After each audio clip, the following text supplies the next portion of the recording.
Hey everyone, and welcome to this deep dive. We're going deep today, and it looks like we're using John Markoff's book, Machines of Love and Grace, to explore this whole human-robot thing. It's funny because I was just thinking earlier how this stuff goes way back. Some of this research was happening even before we landed on the moon. Oh yeah, for sure. It's amazing how early researchers started trying to bring those science fiction dreams to life. Exactly. So let's start with Shaky the robot. Hmm. Back in the 1960s, platform shoes, the Vietnam War, and a robot shuffling around a room. Yeah, Shaky was a big deal, developed at SRI. It was the first robot that could reason about its actions, like planning its movements, navigating a room, even interacting with objects. That's wild. Did it actually work, though? Did you just plug it in and let it go? Well, not quite. There was a whole team of brilliant minds behind Shaky people, like John McCarthy and Marvin Minsky. They were convinced that human-level intelligence in machines was just around the corner. So they were pouring everything into it. Their hearts, their minds, and a ton of government funding. So what happened? Did Shaky live up to all the hype? Well, a young programmer on the project, Bill Duvall, he started to see the limitations of this early work. Even as he was writing code for Shaky, he realized how big the gap was between the dream of AI and what they could actually achieve. Makes sense. We always think about how much hype surrounded AI back then. It's kind of like how everyone's talking about self-driving cars now, but we're still waiting for them to really show up. You got it. That's a perfect comparison. Yeah. And this brings us to one of Markoff's main points. There are actually two different visions of the human-machine relationship. You've got artificial intelligence, or AI, which aims to create machines that can replace human capabilities. And then there's intelligence augmentation, or IA, which aims to enhance them. So basically, AI is about robots taking over, and IA is about robots helping us out. Exactly. Did these different approaches lead to different research paths? Absolutely. Think of Doug Engelbart, a true IA pioneer. He developed so many things we take for granted now, like the computer mouse hypertext video conferencing. All tools that were meant to boost human productivity and collaboration. He sounds like a total visionary. He was. But ironically, AI proponents like Minsky dismissed his work. They called it glorified word processing. They were so focused on creating artificial intelligence that they totally overlooked the power of augmenting human intelligence. Wow, it makes you wonder how different things might be if they put more energy into IA. Imagine if they'd really tried to make us like superhumans. Now, that's a fascinating thought. And you know what? The tension between AI and IA, it's still playing out today. Just look at the world of automation. Okay, automation. Self-driving cars, robots in factories. It seems like we're already living in the future, so where do we even begin? Markoff tells the story of Sebastian Thrun, a brilliant engineer who worked on self-driving cars at Stanford, and Google, his goal: to eliminate those traffic accidents caused by human error. That's a great goal. So he was trying to use AI to make our roads safer. Exactly.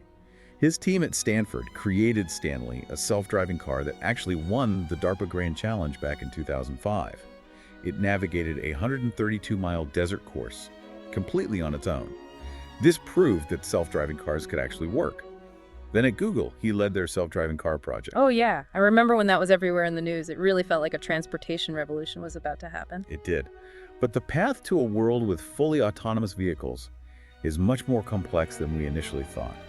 There are a lot of technical hurdles, ethical dilemmas, legal and regulatory issues to figure out. Right, it's not as simple as just building a car that can drive itself. What happens if a self-driving car crashes? Who's responsible then? Exactly. And that leads us to another great point Markoff makes in his book. He doesn't just focus on the wins, he also shows us the folks who are more cautious about the impacts of automation. Wait, really? Skeptics? Back then, I thought everyone was all about the robot revolution. Not everyone. Norbert Wiener was this brilliant mathematician who was warning about the downsides of automation all the way back in the 1950s. This was decades before anyone was even talking about self-driving cars. Wow, he was ahead of his time. What exactly was he concerned about? Jobs. He was really worried about how automation would impact jobs. He even refused to consult for General Electric on automation projects because he was convinced it would lead to massive unemployment. So he was putting his principles first. He knew that technological progress wasn't a guaranteed path to a better future. He understood there would be trade-offs and unintended consequences. So was he right?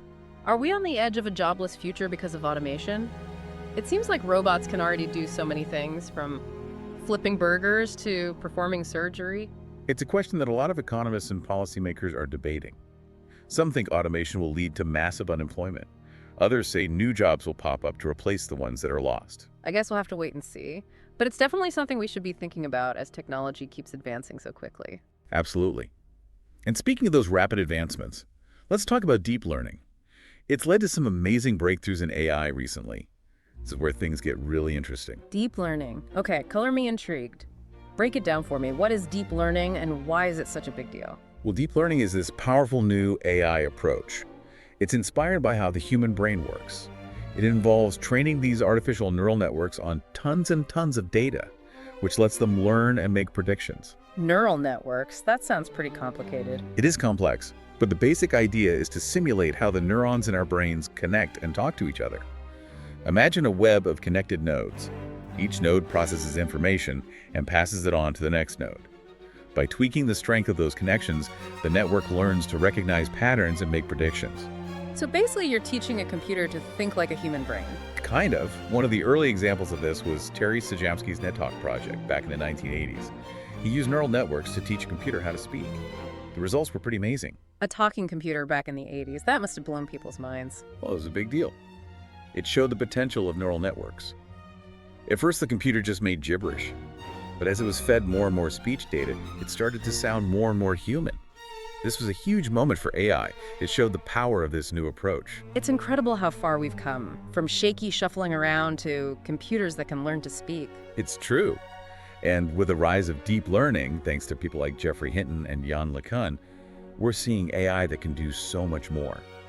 Like recognizing images, translating languages, even writing different kinds of creative content.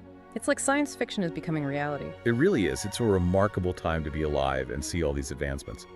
But it also raises some big questions about the future of humans and machines. Are we getting closer to making truly intelligent machines? Machines that can think for themselves. What does that mean for us? Those are big questions. I'm not sure I have any answers, but I definitely want to learn more. Well, you're in luck, because Markoff's book takes us on a journey through the history of AI to explore all these questions and more. I'm ready for the next part of the journey. Yeah. What else did you find in the research? You know, it's funny because with all this talk about AI taking jobs, there's this whole movement focused on humans and robots actually working together. Oh, really? So more like a team effort than a takeover? Exactly. A great example is Rodney Brooks. He didn't buy into that traditional AI idea of making robots think like us. Instead, he focused on robots that could interact with the real world.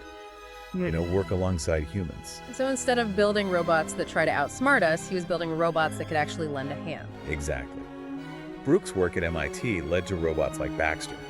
It was designed to work safely with humans in factories and warehouses. Oh, Baxter, the friendly factory robot. I've seen videos of it online. It's not like those big scary robot arms you see building cars. Yeah, that's the whole point. Yeah. Baxter was supposed to be approachable, easy to work with. Phil Pratt, another researcher who worked with Brooks, talked about the importance of elasticity in robot design, so robots should be able to give way to human movement. Makes sense. You wouldn't want to bump elbows with a robot built like a tank. Right.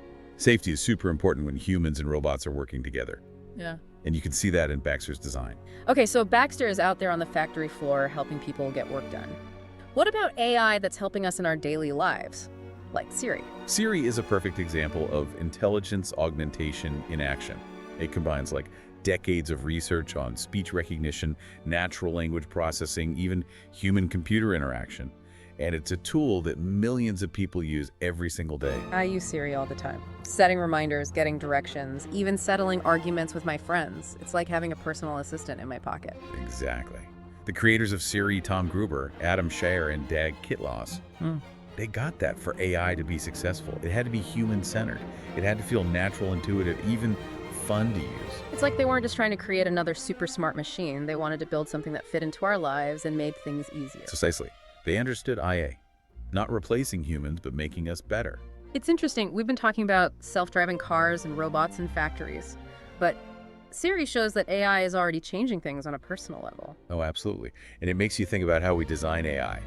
How do we make it helpful, but also respectful?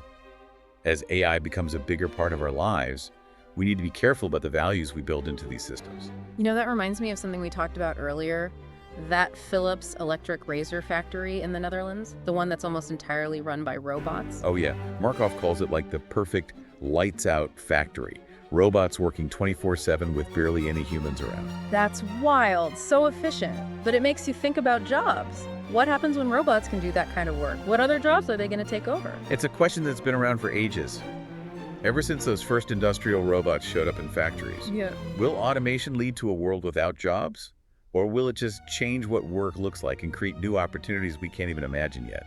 I think it's probably somewhere in the middle. Some jobs will be automated for sure, but hopefully new jobs will appear. Just like the internet created industries and jobs that didn't exist before. Exactly. Technology doesn't always follow a straight line. There will be bumps in the road, but there will also be exciting new paths. The key is to adapt and learn as things change. So even if we don't know what the future holds, we can at least get ready for it. Learn new skills and stay ahead of the curve in this fast-paced world. Exactly. Being able to adapt and being a lifelong learner will be key in this age of AI and automation. All this talk about the future of work is making me think about the future of AI itself. Where do you think it's all going? Are we really going to create machines that are as smart as humans? That's the million-dollar question, isn't it? Yeah. And it's a question that AI researchers, philosophers, even futurists are all trying to answer. But the truth is, predicting the future of AI is like trying to predict the weather a year from now. There are too many things that could happen. So we're basically in uncharted territory. In a lot of ways, yes. But that's what makes it so exciting. We're watching the birth of a brand new technological era, and we get to be a part of shaping it. It's a little scary, but also pretty inspiring. It feels like we're at a turning point in history. We are, and the choices we make today will have a huge impact on what happens tomorrow. That's why it's so important to talk about AI, to talk about the good and the bad. We need to be informed. We need to be involved. We need to be a part of these decisions that will shape our future. Okay, you've got me fired up. What else is in that research? It's amazing when you think about it, all this stuff about AI and robots. Right. It's like something straight out of those sci-fi movies and books. Some of them got it right, some are way off. Yeah, you've got everything from friendly robots like R2-D2 to like the Terminator. Makes you wonder if Hollywood is influencing our expectations just as much as science. That's a good point. I think science fiction often reflects our hopes and anxieties about technology, like Blade Runner. It imagined this future where humans and replicants, these super advanced artificial beings, are basically impossible to tell apart.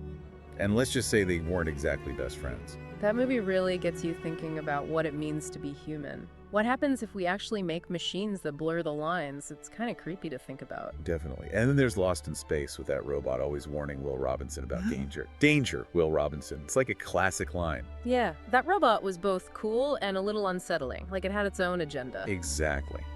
Science fiction is really good at capturing those mixed feelings about intelligent machines. Yeah. You know, the potential and the risks. Yeah. But let's talk about someone who's taken those sci-fi ideas and bringing them to life. Andy Rubin, the guy who created Android. He's a major player in the robotics world now. Oh, wow. I had no idea. From smartphones to robots, that's quite a jump. What's he up to these days? He's put together this team of top engineers and researchers. And he's not afraid to take big swings. He's bought companies like Boston Dynamics. You know, the ones that make those crazy walking robots, Big Dog and Atlas. You've probably seen videos of them online. Oh, yeah. Those robots are amazing. They can run, jump, even do backflips. They look so real. It's almost freaky. It's clear that Rubin's thinking long-term. He knows that big breakthroughs in robotics take time and a whole lot of creativity. And he's got the resources to make it happen. So he's all in on this AI revolution. Is he team AI or team IA? Does he want to replace humans or help them? It's hard to say. He seems to be doing both. He's pushing the limits of what robots can do, but he's also interested in how humans and robots can work together. Didn't we talk about Rodney Brooks and his collaborative robots earlier? Like Baxter, the one designed to work with humans in factories. Exactly. And Brooks's company, Rethink Robotics, they've been leading the way in creating robots that are safe, easy to use, and easy to train. Baxter is a perfect example of how IA can really work. It's not about getting rid of human workers. It's about helping them be more efficient. I like that humans and robots as teammates, each one bringing something unique to the table. Precisely. But there's something else this deep dive has highlighted. It's not just about the jobs robots can do, it's also about the jobs they can't. Are you talking about those jobs that need special human skills? Exactly. Jobs that require creativity, empathy, critical thinking. Machines are great at crunching numbers and doing the same thing over and over, but they're not so good at those things that make us human. So the real question isn't just about adapting to automation. It's about how we use our human strengths in a world where machines are getting smarter and smarter. I think that's one of the big takeaways from our deep dive. The future of humans and robots. It's still being written. And we get to be a part of it.